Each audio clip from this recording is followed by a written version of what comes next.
Sir ఒకసారి పట్టుకుంది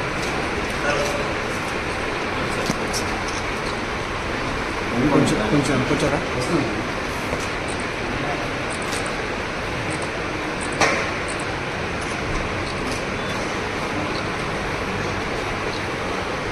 రామోజీరావు గారు రామోజీరావు గారు రామోజీరావు గారు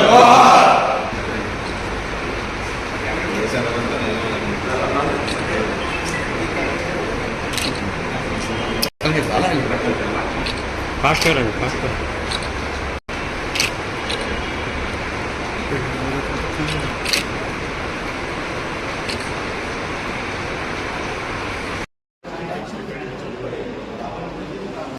మీడియా మొగల్ తెలుగు వెలుగు శ్రీ రామోజీరావు గారు మరణం తెలుగువారికే కాకుండా ప్రపంచవ్యాప్తంగా అనేక మందికి తీరని లోటని సందర్భంగా తెలియజేసుకుంటూ ముఖ్యంగా ఒక సామాన్య కుటుంబంలో జన్మించి అంచెలంచెలుగా ఎదిగి ఒక అన్ని రంగాల్లోనూ కూడా ఏ రంగంలో అయితే రామోజీరావు గారు అడుగుపెట్టారో అటువంటి అన్ని రంగాల్లోనూ కూడా తనదైనటువంటి ముద్ర వేసి ప్రపంచంలోనే ఒక ప్రత్యేకమైనటువంటి గుర్తింపు చెందినటువంటి వ్యక్తి రామోజీరావు గారు. అనేక మందికి ఉపాధి కల్పించి ఈ రాష్ట్రంలోనే ఒక ప్రముఖ వ్యక్తిగా సామాన్యులకి అందరికీ కూడా ఎంతో స్ఫూర్తిగా నిలిచినటువంటి వ్యక్తి రామోజీరావు గారు.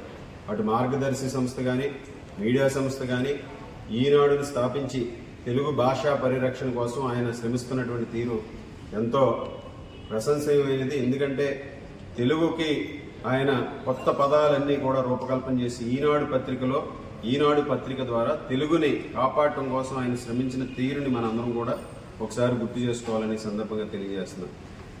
రామోజీరావు గారు స్థాపించినటువంటి మీడియా ద్వారా కేవలం లాభాపేక్షకే కాకుండా సమాజంలో ప్రజల్లో ఒక చైతన్యం తీసుకొచ్చే విధంగా అనేక ఉద్యమాల్లో రామోజీరావు గారు తనదైనటువంటి కృషి చేయడం జరిగింది. ముఖ్యంగా మొక్కలు నాటే కార్యక్రమం కానీ, సుజలాం సఫలాం, అదేవిధంగా గ్రామీణ ప్రాంతాల్లో అభివృద్ధి, అలాగే అనేక మద్యపాన నిషేధ ఉద్యమంలో కానీ ఈ విధంగా ప్రజలను చైతన్యవంతం చేయడంలో ఇప్పటికప్పుడు రామోజీరావు గారు ముందుండి తెలుగు రాష్ట్రాల ప్రజల్ని ముందు నడిపించేటటువంటి పరిస్థితిని మనందరం కూడా చూసాం.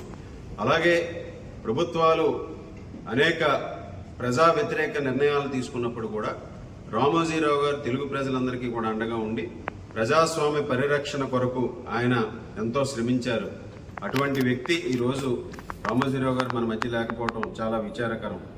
అటువంటి రామోజీరావు గారు మరణం ఈరోజు ప్రతి ఒక్కరికి, ప్రతి తెలుగు వారికి కూడా తీరని లోటని సందర్భంగా తెలియజేసుకుంటూ ఆయన ఆత్మకు శాంతి చేకూరాలని వారి కుటుంబ సభ్యులకు, సంస్థ ఉద్యోగస్తులకు, ఈటీవీ, ఈనాడు సంస్థ ఉద్యోగస్తులందరికీ కూడా ప్రగాఢ సానుభూతిని తెలియజేసుకుంటున్నాం.